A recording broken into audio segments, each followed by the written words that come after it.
Yordamchisi Nizom aka. Bozor Mo'minov Nizom aka, magazinlarni sotasizlarmi deb Dilshod aka bilan kelgan mana. Bozorga. Sotmaydi, ishlatavering. Mana shular loyihachilarimish. Mana. Shularni olib kelgan hokimning yordamchisi bozorga.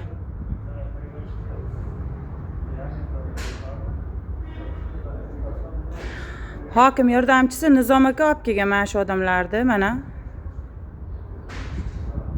Ko'ringizlar, taniganlar bo'lsa.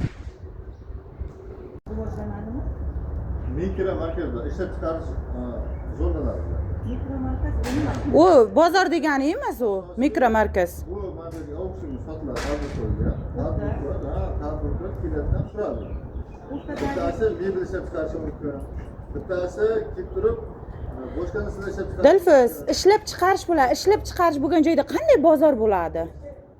Qanday bozor bo'ladi ishlab chiqarish bor? Bu qurilish bozor qilamiz. qurilish bozor emas, bu yer qurilish bozor qilinsin demagan-ku.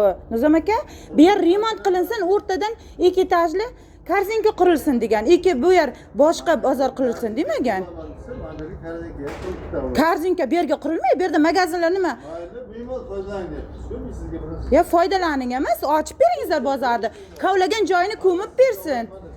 Qani ana Dilshod akaga nima kavlatgan bo'lsan ko'mdir demayapsizlar. Ya, qarang, sizlar nima uchun tadbirkorni eshitmay, faqat boyagi 4 ta xodimni eshityapsizlar?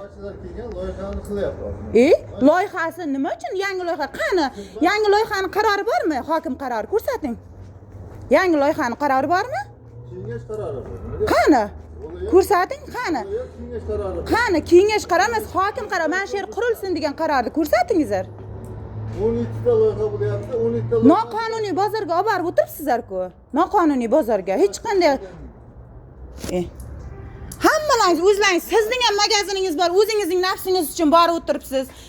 O'zlaringiz magazinlaringiz bo'lmaganda edi, bozorda ishlatadingizlar.